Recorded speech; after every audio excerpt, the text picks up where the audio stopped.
بسم اللہ الرحمن الرحیم الحمد للہ نحمدہ ونستعینہ ونستغفرہ ونؤمن بہ ونتوکل علیہ ونعوذ باللہ من شرور انفسنا ومن سیئات اعمالنا من یہدہ اللہ فلا مضل لہ ومن یضللہ فلا ہادی لہ ونشہد ان لا الہ الا اللہ وحدہ لا شریک لہ ونشہد ان سیدنا ونبینا وشفیعنا وحبیبنا وسندنا ومولانا محمدا عبدہ ورسولہ صلی اللہ تبارک و تعالی علیہ وعلی آلہ واصحابہ وبارک وسلم تسلیما کثیرا کثیرا اما بعد فاعوذ باللہ من الشیطان الرجیم بسم اللہ الرحمن الرحیم وما خلقت الجن والانس الا لیعبدون ما اريد منهم من رزق وما اريد ان يطعمون ان اللہ هو الرزاق ذو القوة المتین وقال تعالی یا ایہا الناس اعبدوا ربکم الذي خلقكم والذين من قبلكم لعلكم تتقون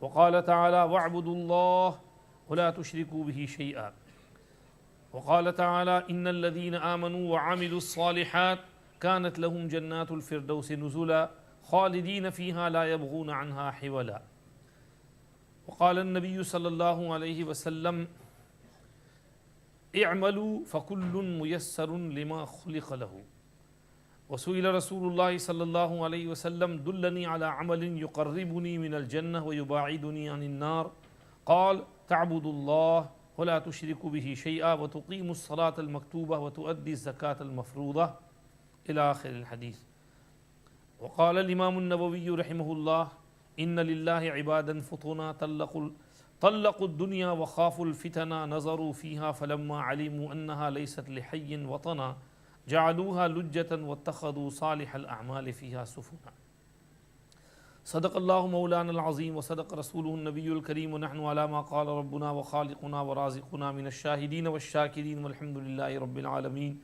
إن الله وملائكته يصلون على النبي يا أيها الذين آمنوا صلوا عليه وسلموا تسليما اللهم صل على سيدنا محمد وعلى آل سيدنا محمد كما صليت على سيدنا إبراهيم وعلى آل سيدنا إبراهيم إنك حميد مجيد اللهم بارك على سيدنا محمد وعلى آل سيدنا محمد كما باركت على سيدنا إبراهيم وعلى آل سيدنا إبراهيم إنك حميد مجيد. Respected elders, brothers, friends, young ones, ladies listening at home, first of all I would like to apologize. Yesterday I went into the Masail and maybe I went a bit deep into Masail and someone felt Maulana Sahab bahut choki baat kar rahe. بھائی جب تک ہم صاف صاف بات نہیں کریں گے بات سمجھ میں نہیں آئے گی اور آج کل تو یہ چھوٹے چھوٹے جگدی ہیں ان کو سب پتہ ہے اس لیے کھل کر بات کرنے سے ذرا بات اچھی طرح ذہن میں بیٹھ جاتی ہے. That's why I had to explain the Masail a little bit clearly so that we can understand and we can avoid what we need to avoid. Our rozas can be proper, we don't make any mistakes, we don't break our rozas. Among the Masail I mentioned regarding, someone phoned today, texted me today that my mother's got some optician appointment tomorrow, diabetic, she will be having some eye drops in the eyes. Does that break the roza? And I said no. As I explained yesterday, eye drops don't break it.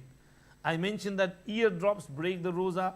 This is what Mufti Salman Mansoor Puri Sahab has written in Tuhfa-e Ramzan, and similarly Maulana Rafat Qasimi Sahab in Masail-e Roza. However, my friend Mufti Javed Iqbal tells me that Mufti Rafi Usmani Sahab's tahqiq is that ear drops also don't break the roza, just like eye drops. The reason being, he says that Mufti Rafi Usmani says the recent medical research says that if you put eardrops inside, they don't go directly into your brain. There is a barrier between the drops and the brain. So Mufti Rafi Usmani Sahab's tahqiq is that eardrops don't break the roza.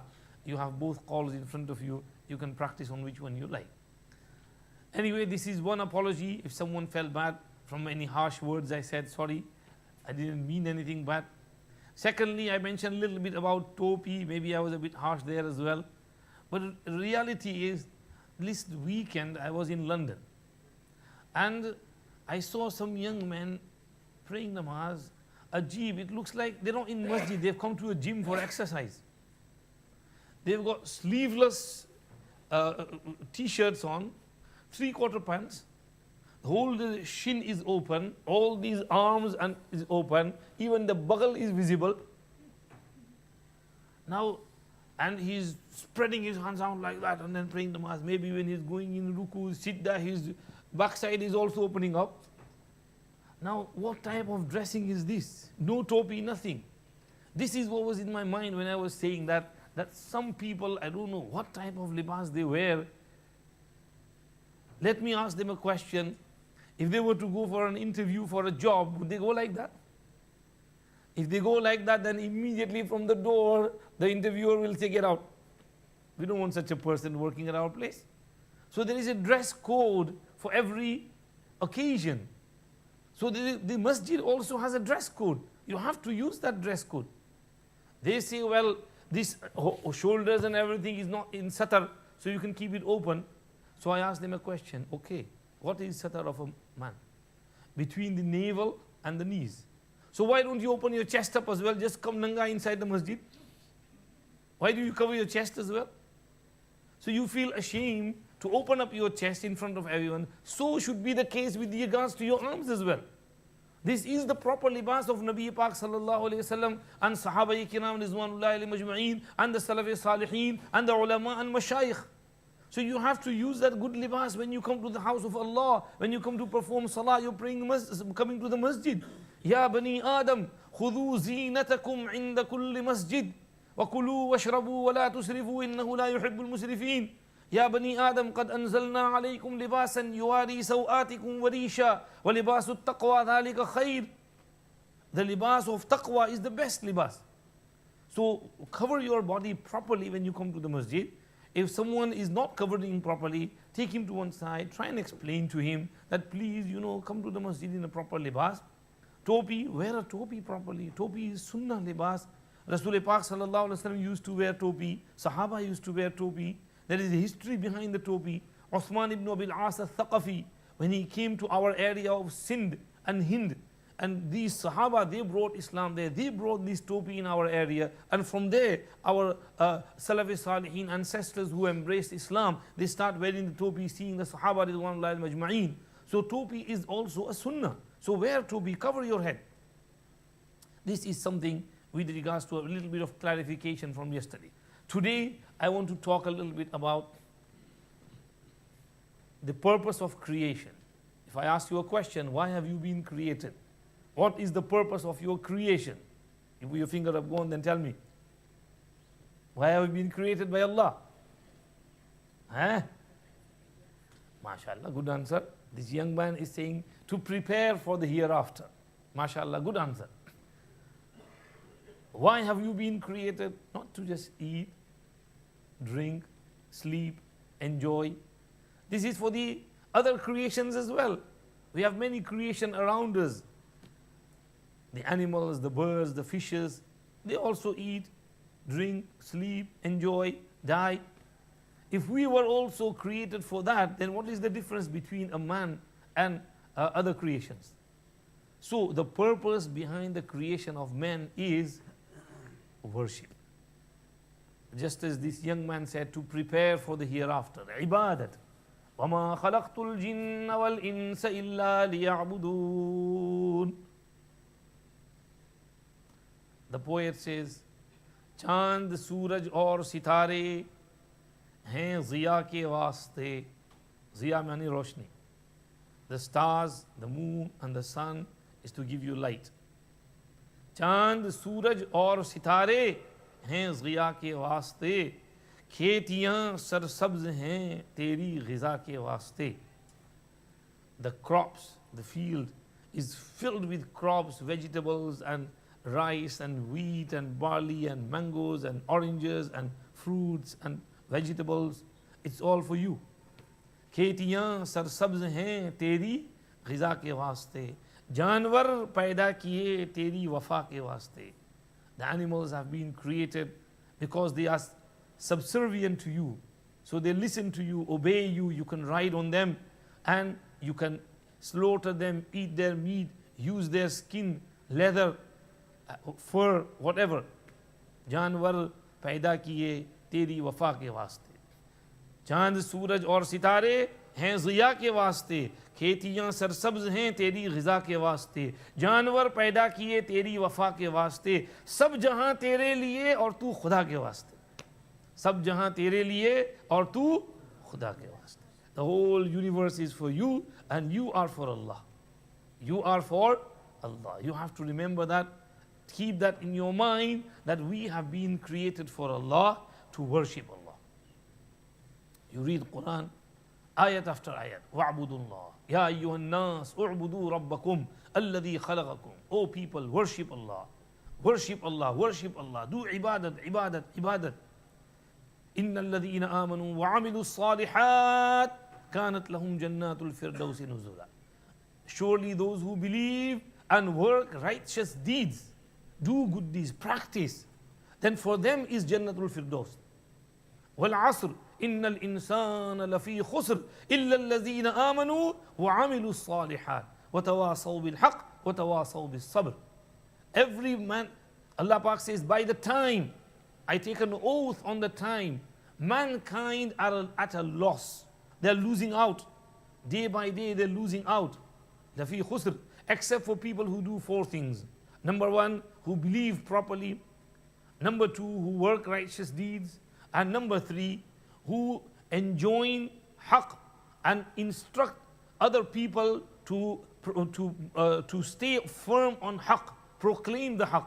And watawasaw bis sabr, and who enjoin sabr, tell people to do sabr and be patient. So, Allah Pak said you have to do amal salih. Without a'mal salihah, you can't win and you can't get to Allah subhanahu wa ta'ala.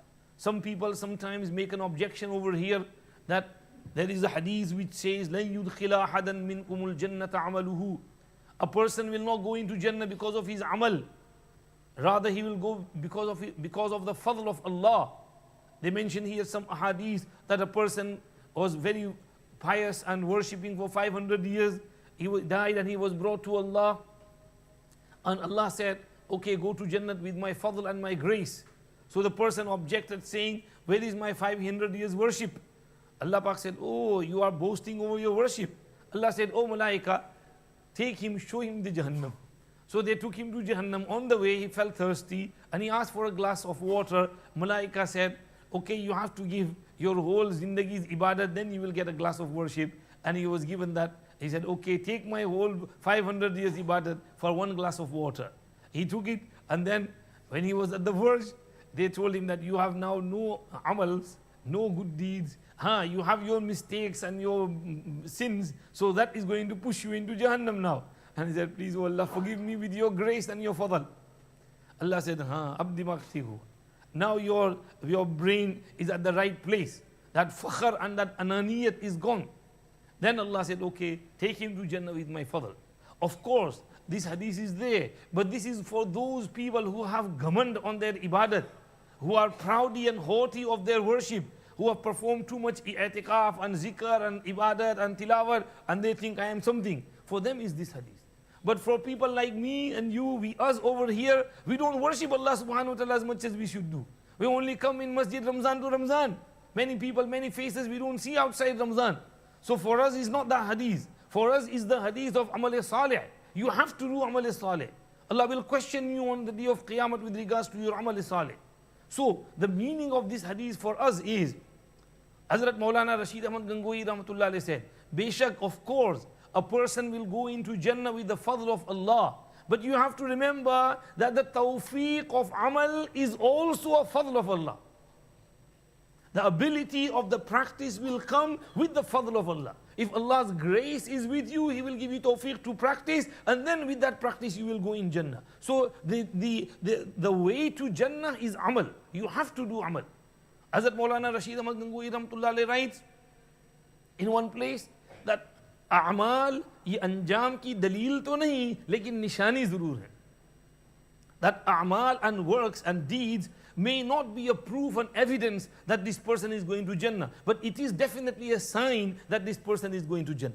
So we have to do amal, we have to do practice, we have to realize that the purpose of our creation is amal, is ibadat, worshipping Allah subhanahu wa ta'ala. And my dear brothers, our elders, they realize this. Just start from Rasulullah sallallahu alayhi wasallam. How much he used to worship Allah subhanahu wa ta'ala. We have all heard that he used to stand in tahajjud, qiyamul layl, until his feet would swell. When asked, Ya Rasulullah, why do you worship so much? وَقَدْ غَفَرَ اللَّهُ لَكَ مَا تَقَدَّمَ مِنْ ذَنْبِكَ وَمَا تَأَخَّرَ. Oh, everything has been forgiven for you. You are a very blessed personality. You don't need to worship so much. Allah has forgiven you. So Rasulullah sallallahu alaihi wasallam replied, أَفَلَا أَكُونُ عَبْدًا شَكُورًا. Should I not be a grateful slave of Allah? I am a slave, He is my master. I should be grateful for the blessings and bounties He has bestowed upon me. My ibadat is not to seek forgiveness from Allah. My ibadat is to show my gratitude and be grateful to the bounties and blessings of Allah subhanahu wa ta'ala. So Rasulullah sallallahu alayhi wasallam himself used to worship Allah subhanahu wa ta'ala, stand in nightly prayers. Sahaba ridwanullahi alayhim majma'een. The masjid would be filled at tahajjud time. Tell me, at this moment, Ramadan has started. How many people will you find in tahajjud in the first ashara? Maybe in the last ashara itikaf, some people will stand in tahajjud. Otherwise, at tahajjud time, masjid is empty. You will see our elderly buzrugs, they come to the masjid early for Fajr Salah, maybe a few rakats here and there. Otherwise, masjid at tahajjud time is empty. Over there, the masjid was full at the time of tahajjud. And Rasulullah sallallahu alayhi wasallam had to tell the Sahaba to make two azans. One azan was early, and he said, لِيَرْجِعَ قَائِمَكُمْ وَلِيُنَبِّهَ نَائِمَكُمْ. So that one who is praying tahajjud in the masjid, he can go home and quickly have some suhoor and then come back for Fajr Salah. So the first azan was in order to let those people who are praying tahajjud in the masjid know that the time of Subh Sadiq is close. Go home, jaldi cook, have some sahri, and then come back for Fajr Salah. So, Sahaba Ridwanullahi Majma'een would stand in the nightly prayer inside the masjid, worship Allah subhanahu wa ta'ala. They knew the purpose of the creation. And the more they worshipped, they felt better. They felt that closeness to Allah. They felt that nuraniyat, that ruhaniyat coming into them. And that is why their salat had, what we call jaan in them, power. Their salat had that nuraniyat, that ruhaniyat, that power. And their salah, their 2 rakat salah was better than our 1,000 rakat salah for us.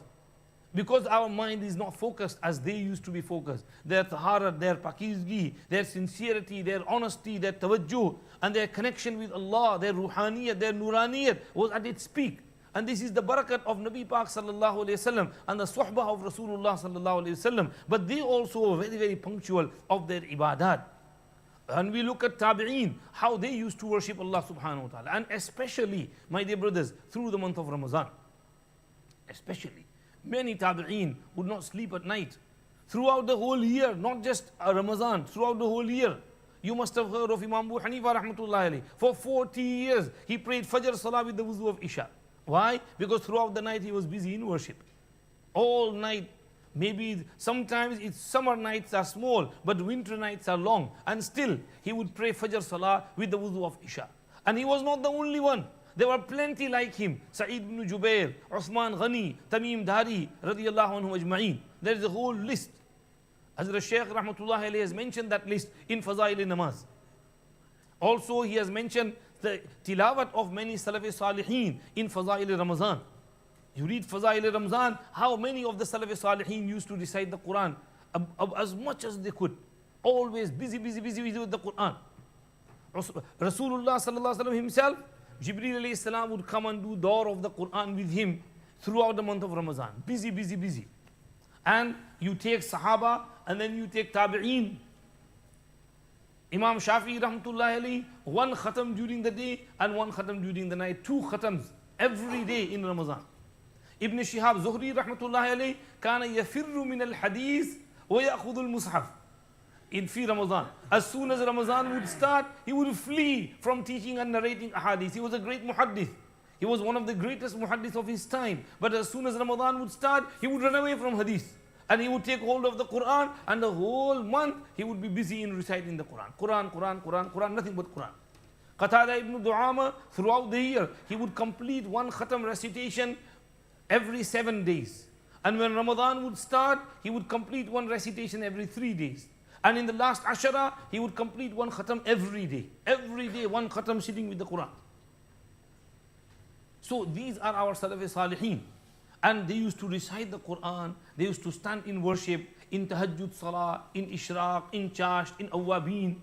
Don't say you are talking about ancient times. No, my dear brothers. No, my dear brothers. The Salaf-e-Salihin, they've all been like that. Salaf, what does the word Salaf mean?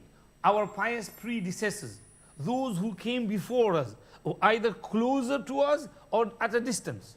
Those Salaf who are closer to us, our Mashayikh, Hazrat Shaykh Zakaria Rahmatullahi Alayhi, Maulana Qasim Nanotwi, Maulana Rashid Ahmad Gangohi, they are all our Salaf. They are all our Salaf-e-Salihin. And Mufti Mahmudul Hasan Sahib Gangohi, Maulana Siddiq Ahmad Sahib Mandvi, all our Salaf-e-Salihin. Those who are alive now, you look at their seerah, they are busy in the worship of Allah and always busy in reciting Quran and in trying to please Allah subhanahu wa ta'ala. They are all our aslam, all our ulama. And we see them, they were exactly on the same track as the Sahaba and the Tabi'een and the Tabi'een. You must have heard about Hazrat Shaykh Zakaria Rahmatullahi Alayhi. For nearly 40 years, it was his habit to complete one khatam every day during the month of Ramadan. Every day, one khatam during the month of Ramadan. He used to do it. And Allah Pak gave him the ability to recite so much. And he used to recite it. We can also do it, my dear brothers, if we try. May Allah give us tawfiq to try and to understand. What is happening today, my dear brothers? Some people don't want to worship and they don't want to let others worship either. You will see people saying, Taraweeh is only 8 rakats, don't pray 20, just go away after 20. Dr. Zakir Naik was asked about reciting Quran in less than 3 days, in one day, one night. And he said, no, it's not allowed. You can't recite in less than 3 days. You have to recite the Quran in more than 3 days. And he provided some hadith or something. Now, does he know better or does Imam Shafi'i know better? Does Imam Abu Hanifa know better? Do the Salaf-e-Salihin, nearly, Hazrat Maulana Abdul Hayy Lakhnawi mentioned nearly 40 to 50 Tabi'een who used to complete one recitation every day throughout the month of Ramadan. Usman Ghani radiallahu anhu, sometimes he used to stand up in Salah, in Tahajjud, after Isha, and he would start from Alhamdulillah Rabbil Alameen Ar-Rahman Ar-Rahim Alif Lam Mim Zalikal Kitab and continue reciting, read the whole Quran in one rakat.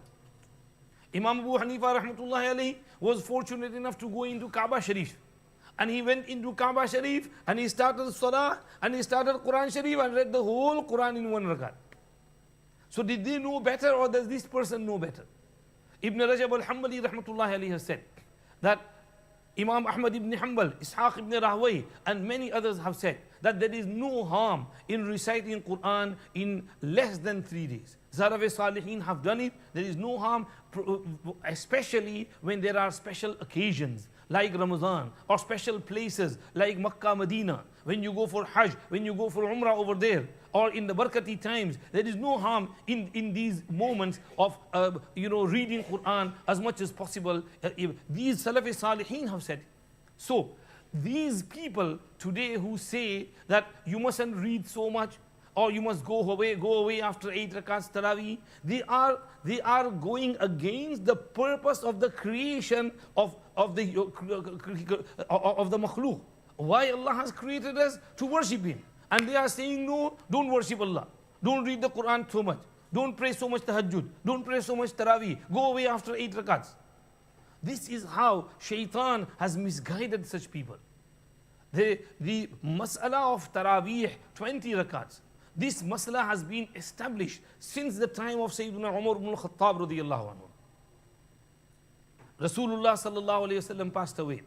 Sayyidina Abu Bakr as-Siddiq radiyallahu anhu was Khalifa for 2 years. He got 2 Ramadans. And Umar ibn al-Khattab became Khalifa. It was Ramadan, the year 14 after Hijrah. And Umar ibn al-Khattab radiyallahu anhu saw people in masjid after Isha, in groups, in circles, and praying behind one Imam, 2 Imam, 3 Imam, 4 here and there. And he said, if I were to gather all these behind one Imam, then it would be better. So he called upon Ubay ibn Ka'b radiyallahu anhu, who was given the title of Aqra'uhum li kitabillah. He was the most versed with the Quran. And he said, oh Ubay ibn Ka'b, why don't you lead people in Taraweeh? And they started Taraweeh. Umar ibn Khattab instructed him to lead them in 20 rakats. And he said, after 4 rakats, every 4 rakats, take some aram, ease, be it cool, rahat. From this word rahat, the word tarweehah comes. And the plural of tarweehah is taraweeh. Meaning after every 4 rakats, you relax a little bit, and then you pray another 4, and then relax a little bit, and then another 4, and then relax a little bit. That's why Taraweeh means relaxation. That this salah should not be hastened, read it, pray it with relaxation. That is how it started, and that's where the name Taraweeh comes from. So, Alhamdulillah, from the time, throughout the 10 years of Sayyidina Umar radiallahu anhu, 20 rakats were prayed in Medina Munawwara. Throughout the 12 years of Sayyidina Usman Ghani radiallahu anhu, 20 rakats were prayed. Throughout the 5 years of Sayyidina Ali ibn Abi Talib karramallahu wajhahu, 20 rakats were prayed. Khulafai Rashidin. Some people say, where is the hadith? Prophet only prayed 8. It's in Bukhari. I say, do you know Bukhari more than these Salafi Salihin? Did they not know that hadith? Of course they knew it. They knew the meaning of it, but you don't know it. They knew that the 8 rakat hadith of Aisha is with regards to tahajjud, which is at the end of the night. It's suhoor time. Then Aisha is saying that it was 8 rakats. And his general practice was 8. And that is also not fixed. Many times he would pray 10, many times 12, many times 14, 16.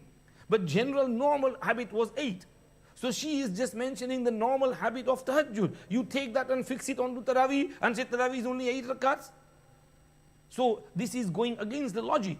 The sign over here is Hazrat Maulana Rashid Ahmad Gangohi rahmatullahi writes in commentary of Sahih Bukhari that she used the word fi Ramazan wala ghayrihi, that he used to pray 8 rakats in Ramazan and outside Ramazan. So you tell me, is Taraweeh prayed in the other 11 months? No, the 11 months is tahajjud. So Aisha is talking about tahajjud, she's not talking about Taraweeh. So Taraweeh is a special salah, and Umar radiallahu anhu had some indication from Nabi sallallahu alayhi wasallam with regards to the 20 rakats. Imam Abu Yusuf rahmatullahi alayhi asked Imam Abu Hanifa that when Umar radiallahu anhu initiated these 20 rakats, did he have some indication from Rasulullah sallallahu alayhi wasallam? And Imam Abu Hanifa replied, of course. Of course, Umar was not such to initiate some bid'at and innovate some bid'at from his own self. And if he was to cause some bid'at, then the Sahaba would be the first to reject him. That no, Umar, this is bid'at, we're not going to accept it. The Sahaba also knew that Rasulullah sallallahu alayhi wasallam had sometimes prayed this Taraweeh in this manner, but he was scared that it would be made fard upon the Ummah, so he prayed it for three nights and then he left it. Now Umar radiallahu anhu, when he became Khalifa, he knew that no wahi is going to come upon me and no new namaz is going to be made farz. There is no harm in initiating this Taraweeh in this manner, and that's how he started it. Now, another point to note over here is that Rasulullah sallallahu alaihi wasallam did not tell us to just follow my hadith. You will find nowhere where he said follow my hadith. He has said follow my sunnah and the sunnah of my Khulafai Rashidin. Alaykum bi sunnati wa sunnati al-khulafai al-rashidin al-mahdiyyin. So this is sunnat of Khulafai Rashidin Mahdiyyin, sunnat of Umar, sunnat of Usman, sunnat of Ali. So you do, for everything you won't find the hadith. You won't find hadith for every masala. You have to use your brains if you got some. This is why some people object that where does the second azan of Jummah come? That during the time of Rasulullah there was only one azan when Rasulullah would sit on the mimbar. And during the time of Abu Bakr and Umar, there was no second azan. The second azan started during the time of Uthman. When Uthman Ghani radiallahu anhu saw that people are delaying their arrival for Jumu'ah. So Uthman said that many people come late and they perform wuzu and the khutbah is being done, maybe they join in namaz. So it is better if we start a second azan a little bit earlier so people can start coming to the masjid and then pray the wuzu and then pray their sunnah, sit properly, and then the khutbah can start later on. So from that time there will have been 2 azans. So now you say, give me a hadith of 2 azans, you won't find it. Hadith will only be 1 azan. But you have to follow the sunnah of Uthman Ghani radiallahu anhu, because all the Sahaba agreed upon it. So it's the sunnah of Khulafai Rashidin. You have to follow the sunnah of Khulafai Rashidin. So, my dear brothers, keep this in your mind very clear. That Taraweeh, the original sunnat is 20 rakats. Those who pray 8 and run away, they are missing out on 2 sunnats. One is the sunnat-e-muakkada of Taraweeh, 20 rakats. They will have to answer on the day of Qiyamah for missing 12 rakats of this sunnat. And second sunnat, listening to the whole Quran, is also a sunnat. If you go after 8 rakats, you won't be listening to the whole Quran. You will be missing out that part which is being recited in the next 12 rakats. So, therefore, don't run off after 8 rakats. Pray full rakats 20 properly. We have been created, why? For worship. Taraweeh is worship. we can't worship Allah for tahajjud lengthy times, at least we should worship Allah by the Taraweeh. Listen to the Quran that is taking place. My dear brothers, read Taraweeh properly, pray some tahajjud salah if you can. Also pray some ishraq, chash namaz, awwabin namaz. There is great benefit. At chash time, those who have time, they should try and pray salatul duha, 10 o'clock, 11 o'clock, 12 o'clock, maybe 1 o'clock before zawal. Come to the masjid early, pray chash namaz. In fact, at chash time, pray salatul tasbih.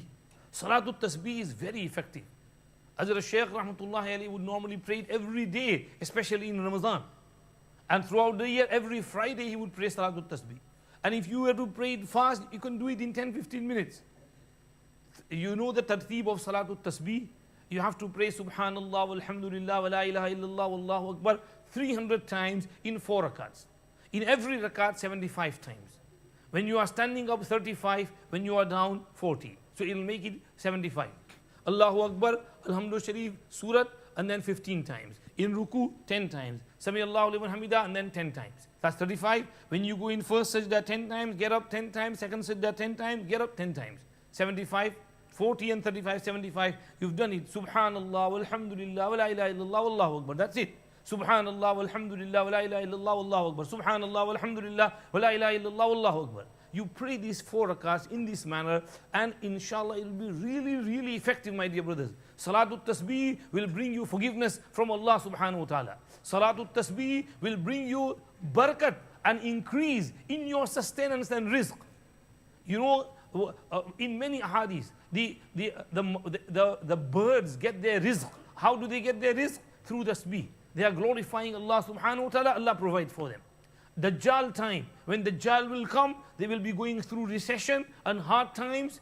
They will go for many, many days without food. Sahaba asked, how will they survive? And Rasulullah replied, yulhamuna tasbih. Tasbih will be enough for them. They will pray tasbih and Allah will provide that nourishment and vitamin protein which they need. So Salatul Tasbih is important. Try and pray it every day. If you can pray it at tahajjud time, okay, otherwise chash time. Do ibadat, worship of Allah subhanahu wa ta'ala. That's your purpose of your creation. Also, awwabin, after Maghrib namaz, don't rush home. Pray 6 rakats nafil. You will get sawab of worshipping Allah for 12 years. This is an act of worship. Worship Allah subhanahu wa ta'ala. Also worshipping Allah through fasting. We are keeping, alhamdulillah, fast in Ramadan. Keep your rozas properly, but outside Ramadan as well, keep some nafil rozas as well. Also, ibadat of Allah is through charity. Spend in the path of Allah. The more you spend, the better for you. Ibadat of Allah can be done through salat, can be done through fasting, can be done through tilawat of kalam, can be done through zikrullah. It can also be done through your wealth, your money, and you spend in the path of Allah. So these are all forms of ibadat, and we have to try and do all these ibadat in the month of Ramadan especially, and then throughout the year, my dear brothers. May Allah give us tawfiq to understand and to put into practice. This is the purpose of our creation. If we can't worship Allah so much throughout the whole year, like our Salaf Salihin used to do, at least in Ramadan, just make some extra effort, and inshallah, this will have an effect on you throughout the whole year. So, my dear brothers, this is one subject which we wanted to cover, that the purpose of our creation is that we worship Allah subhanahu wa ta'ala through ibadat, through namaz, through tilawat, through zikrullah, through spending in the path of Allah, and through keeping roza properly, taraweeh properly, tahajjud salah properly, salatul tasbih, awwabin if we can, chash namaz if we can, and inshallah then we will be joined with our Salafi Salihin. We will gain that qurb and proximity and closeness to Allah subhanahu wa ta'ala, and Allah subhanahu wa ta'ala will place that ruhaniyat and nuraniyat into our ibadat as well. This is something I wanted to mention to you. وَمَا خَلَقْتُ الْجِنَّ وَالْإِنسَ إِلَّا لِيَعْبُدُونَ. So keep this ayat in mind, that we have been created for ibadat, and the more ibadat you do, the better for you, especially ladies at home as well. When you have free time, busy yourself in zikrullah, tasbihat, at least read La ilaha illallah 100 times in the morning, 100 times in the evening. Third kalma, subhanallah, walhamdulillah, wa la ilaha illallah, wallahu akbar, 100 times in the morning, 100 times in the evening.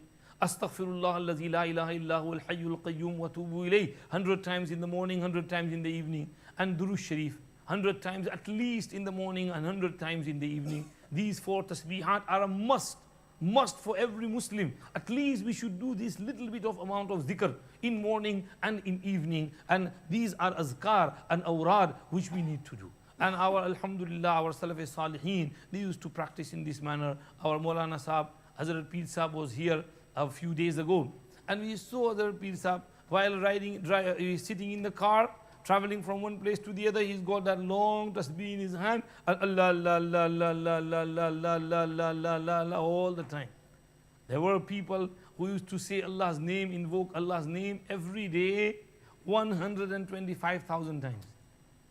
125,000 times. Allah, Allah, Allah, Allah. These are the people who knew why they were created. That was to worship Allah, to invoke Allah, to do zikr of Allah, to do ibadat of Allah. And when we see, my dear brothers, people have various different ways of ibadat. Likeness for ibadat. Someone likes salat, he prays a lot of salah.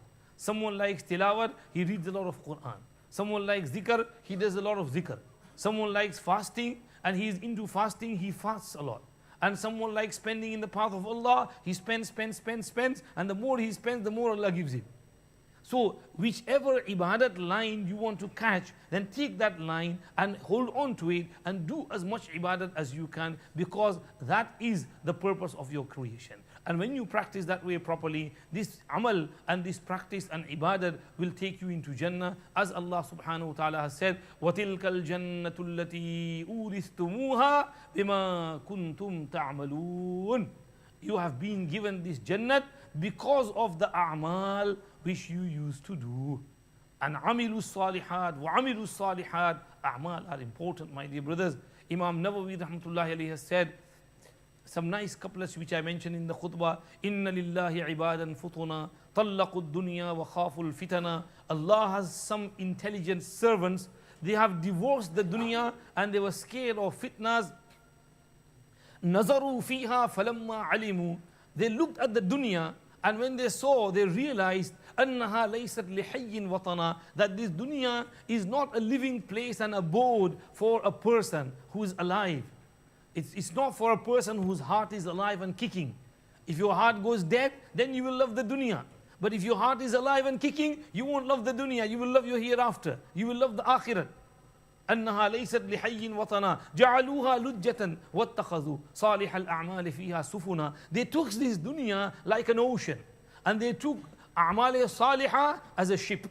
So they are riding on the ship of A'mal Salihah through the ocean of this dunya, and from one end to the other, they ride on A'mal Salihah, and from birth till death, they keep riding on A'mal Salihah till they end up at that destination, which is Allah subhanahu wa ta'ala, which is the Jannat of Allah subhanahu wa ta'ala. So if you want to get there, you will have to worship Allah, you will have to keep practicing, then you will get to Allah subhanahu wa ta'ala. So my dear brothers, don't fall for these people who try to distract you from the worship of Allah by saying, don't pray 20 rakats, 8 rakat tarawih only, or there is no need to pray qiyamul layl, tahajjud, or there is no need to read so much Quran. So don't even look at these channels which are trying to distract you. Don't open your television during the month of Ramadan. Try and keep busy, engaged in worship, and utilize each and every second and moment which you get. May Allah subhanahu wa ta'ala give us tawfiq to do so. At the same time, my dear brothers, sometimes we worship, but we do things which take away the effect of that worship. We have to eliminate that side as well. For example, sinning through our eyes. There is so much nudity out there. If we keep staring and gazing, then this takes away the halawat of our ibadat. The mitas, the sweetness of ibadat doesn't remain if your eyes are napak and najis, and if you keep staring at nudity outside. This is why many times the halawat and the lazzat of ibadat fades away.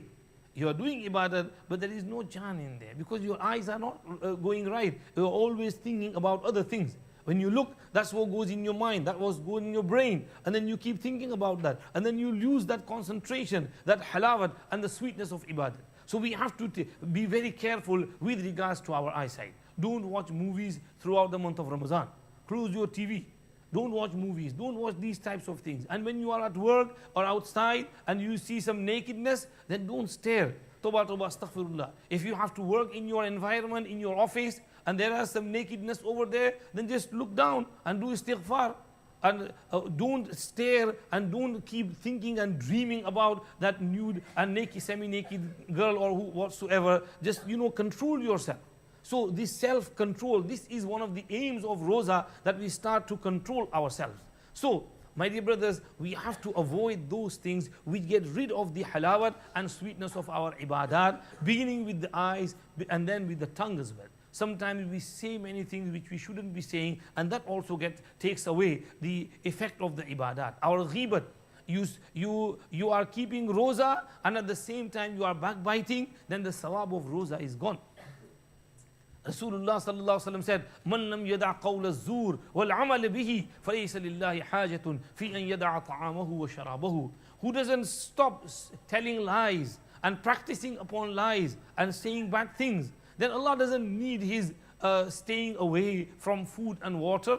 What Allah wants you to do is, take care of yourself, reform yourself, change your habits, be a nice person, be a good person, develop the taqwa in you. This is the message of Ramadan, and this is the purpose of telling us to keep roza and fast throughout the month of Ramadan. It's not just to stay away from food and drink and our personal desires, it's to reform us and make us good persons. When we develop these qualities, then we will feel like worshipping Allah subhanahu wa ta'ala as well, like our Salafi Salihin used to do, my dear brothers. We have to do that. May Allah give us tawfiq to do so, and then inshallah this will happen. Rasulullah sallallahu alaihi wasallam said, with regards to a person controlling his gaze, that at a critical moment he looks on the one side and he looks away, then Allah will give him tawfiq to do such ibadat that the halawat of that ibadat he will feel in his heart. أحدث الله عبادة يجد حلاوتها في قلبه. When you look after take care of your eyes, Allah will give you halawat. You will go in a sajda, and in that sajda, you will be totally focused. You will be concentrating. Your heart will be attached to Allah subhanahu wa ta'ala. You will say, Subhana Rabbi al-Azim, Subhana Rabbi al-A'la, Subhana Rabbi al-A'la, Subhana Rabbi al-A'la. You will glorify Allah subhanahu wa ta'ala from the depth of your heart with total concentration. And this will have an effect on your inner side and your spiritual side. This will happen when you control your gaze, when you control your tongue, when you control your ears, when you control your habits, and you look after yourself. Then inshallah you will get that sweetness of ibadat and that lazzat and the halawat and the mitas of that worship which you do. So, my dear brothers, as a conclusion, we have been created to worship Allah subhanahu wa ta'ala. We should worship Allah as much as we can, in whatever manner we can, through tahajjud, taraweeh, spending in the path of Allah, fasting, tilawat-e kalam-e pak, zikrullah. Busy yourself in these things, and don't stop idle talking, because when you idle talk, that's when you gossip, and that's when you do ghibat, and that's when you do backbite. Hazrat Shaykh al-Hadith Maulana Muhammad Zakaria rahmatullahi alayhi, in his i'tikaf, when many people used to come, he used to say, by the previous mashayikh, they used to stress on three things. That they used to say, eat little, sleep little, and talk less. So Hazrat Shaykh would say, I would say, you can eat as much as you want, you can sleep as much as you want, but the third thing is very important, talk less. Don't gossip, yap, because that's when you say things which you shouldn't be saying. Ibn Abi Dunya rahmatullahi alayhi narrates in Kitabul Manamat that there was this pious person sitting in the masjid, and there were some youngsters busy in a conversation. And in that conversation, they talked something bad about a person, backbited. Now, these buzrugs told them, oh bhai, stop, you are doing ghibat inside the masjid. So they stopped. After a while, they went back onto the same subject, and they said, oh bhai, stop. And they stopped. Third time, they went back on the same subject. So that pious personality, he was busy in his dhikr, he also said, hey, mara haro ye hoche. Oh, he is like that. That's why people say that bad about him. This is the only sentence which he uttered. When he went to sleep at night, he saw that this giant, scary person is approaching him, and he has a tray in his hand, and he's got pork in that tray. He's got pork. And he brought it and he said, eat this. So he said, who's going to eat this? This is khinzir, this is pig's meat. I'm not going to eat it. He said, no, you have to eat it. When you were sitting in the masjid and you ate from the flesh of your Muslim brother, that is worse than eating this khinzir meat. That is worse. And then that person forced that meat into his mouth inside the dream. And he said, I was scared and I woke up. And he said, after that, I felt this bad taste in my throat. And I kept on feeling that taste for 40 days. Whenever I would sit down to eat something, I could feel the taste of that, and I had to do so much istighfar, tawbah, and then that effect got away. My dear brothers, he did ghibat once in a while. Allah reprimanded him. We keep doing ghibat. How much is Allah going to reprimand us? So we have to keep this in mind. Control our tongue. And you are sitting down with your friends, don't idle talk, don't gossip, yap. Try and do busy some azkar, have a tasbih in your hand. Remember Allah subhanahu wa ta'ala. This is what is going to benefit you in the hereafter. This is what you have been created for. May Allah give us tawfiq to realize and to understand the purpose of our creation, which is to worship Allah subhanahu wa ta'ala and to worship Allah as much as we can. Busy ourselves in tahajjud, in salatul tasbih, in azkar, awrad, and in spending in the path of Allah, charity, whatever we can, and may Allah accept. I will now request Hazrat to come and do dua for us. Inshallah, Hazrat Maulana will be here tomorrow. He will be delivering tomorrow's speech and on Saturday as well. So benefit from him. Hazrat Maulana कल भी यहाँ होंगे, परसों भी यहाँ होंगे. मौलाना से आप खुद फ़ायदा उठाएं. मैं हज़रत से अर्ज़ करूँगा तशरीफ़ लाएं और दुआ करा दें. कर दो? कर दिए? चलो हज़रत का हुक्म है. दुरूद शरीफ पढ़ लीजिए. जब इस साफ में बैठ करके दुआ कर लो. दुरूद शरीफ पढ़ लें. سبحانك اللهم وبحمدك نشهد أن لا إله إلا أنت نستغفرك ونتوب إليك. اللهم ربنا لك الحمد حمدا دائما ولك الشكر شكرا دائما. اللهم ربنا لك الحمد حمدا كثيرا طيبا مباركا فيه ملء السماوات وملء الأرض وملء ما بينهما وملء ما شئت من شيء بعد. اللهم صل وسلم وبارك على سيدنا ومولانا محمد عبدك ورسولك النبي الأمي نبي الرحمة كما تحب وترضى عدد ما تحب وترضى كلما ذكره الذاكرون وكلما غفل عن ذكره الغافلون. اللهم صل على سيدنا محمد النبي وأزواجه أمهات المؤمنين وذريته وأهل بيته كما صليت على سيدنا إبراهيم وعلى آل سيدنا إبراهيم إنك حميد مجيد. اللهم ربنا آتنا في الدنيا حسنة وفي الآخرة حسنة وقنا عذاب النار. ربنا اغفر لنا ذنوبنا وإسرافنا في أمرنا وثبت أقدامنا وانصرنا على القوم الكافرين. رب اغفر وارحم وأنت خير الراحمين. رب اغفر وارحم وأنت خير الراحمين. رب اغفر وارحم وأنت خير الراحمين. اللهم اغفر لنا وارحمنا وعافنا وارزقنا واسترنا واجبرنا واهدنا وارفعنا. إنا لما أنزلت إلينا من خير فقراء. اللهم اغفر لجميع أمة سيدنا محمد صلى الله عليه وسلم.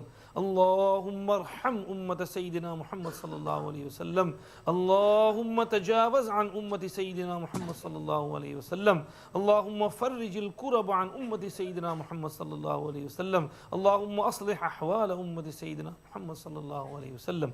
اللهم ثبتنا على الإيمان وأمتنا على الإيمان واحشرنا يوم القيامة مع المتقين مع الإيمان. اللهم حبب إلينا الإيمان وزينه في قلوبنا وكره إلينا الكفر والفسوق والعصيان وجعلنا من الراشدين. اللهم زينا بزينة الإيمان واجعلنا هداة مهتدين. يا مقلب القلوب ثبت قلوبنا على دينك ويا مصرف القلوب صرف قلوبنا إلى طاعتك. اللهم وفقنا لما تحب وترضى من القول والفعل والعمل والنية والهدي إنك على كل شيء قدير. اللهم افتح لنا شهر رمضان برضوانك والعتق من نيرانك. اللهم وفقنا فيه لما تحب وترضى واجعل آخرتنا خيرا من الأولى. اللهم إنا نسألك التوفيق لمحابك من الأعمال وصدق التوكل عليك وحسن الظن بك. سبحان خالق النور سبحانك وبحمدك لا إله إلا أنت نستغفرك ونتوب إليك. اللهم لا تدع لنا ذنبا إلا غفرته. اللهم لا تدع لنا ذنبا إلا غفرته. اللهم لا تدع لنا ذنبا إلا غفرته ولا هما إلا إلا فرجته ولا كربا إلا نفسته ولا ضرا إلا كشفته ولا مريضا إلا شفيته ولا حاجة هي لك رضا إلا قضيتها ويسرتها برحمتك يا أرحم الراحمين. اللهم إنا نسألك علما نافعا وعملا صالحا ورزقا حلالا طيبا واسعا وشفاء من كل داء. اللهم إنا نسألك إيمانا كاملا ويقينا صادقا وقلبا خاشعا ولسانا ذاكرا وتوبة نصوحا وتوبة قبل الموت وراحة عند الموت ومغفرة ورحمة بعد الموت والعفو عند الحساب والفوز بالجنة والنجاة من النار. اللهم إنا نعوذ بك من عذاب جهنم ونعوذ بك من عذاب القبر ونعوذ بك من فتنة المحيا والممات ونعوذ بك من شر فتنة المسيح الدجال. يا أرحم الراحمين منزول بك كل حاجة. يا أرحم الراحمين. O Allah, you are the most merciful among those who show mercy. You are most forgiving. Ya Allah, you are most gracious. You are Arhamur Rahimin, Akramul Akramin. You are Hannan, Mannan, Badi'us Samawati wal Ard, Zul Jalali wal Ikram. You are Al Hayyul Qayyum. You have the power to do anything you want. O Allah, you are Arhamur Rahimin. O Allah, you love forgiving. O Allah, we ask you, we beg you, we beseech you to forgive all our sins which we have committed throughout our whole past life. Oh Allah, forgive our major sins, minor sins, the ones we committed in broad daylight, the ones we committed at night time, the ones we committed in front of TV, in front of computer, upon our mobiles, upon the streets, at our workplace, in our homes. Oh Allah, we are sinful. Oh Allah, we are filthy, we are dirty, our hearts are dirty, our ruh is dirty. We need you to cleanse us, to purify us, to forgive us, to pardon us, to have mercy upon us. Oh Allah, this is the month of Ramadan. Oh Allah, if we don't attain your forgiveness now, then when will we attain your forgiveness? Oh Allah, we need your forgiveness. Oh Allah, please forgive us. Oh Allah, please have mercy upon us. Oh Allah, please forgive our sins and please clean us and wash away our sins. Oh Allah, your beloved Prophet ﷺ used the best of phrases to ask forgiveness from you. We also ask you through those alfaz and the words which he used. Oh Allah, have mercy upon us, forgive us, fulfill our needs, take care of us, protect us in future from sinning.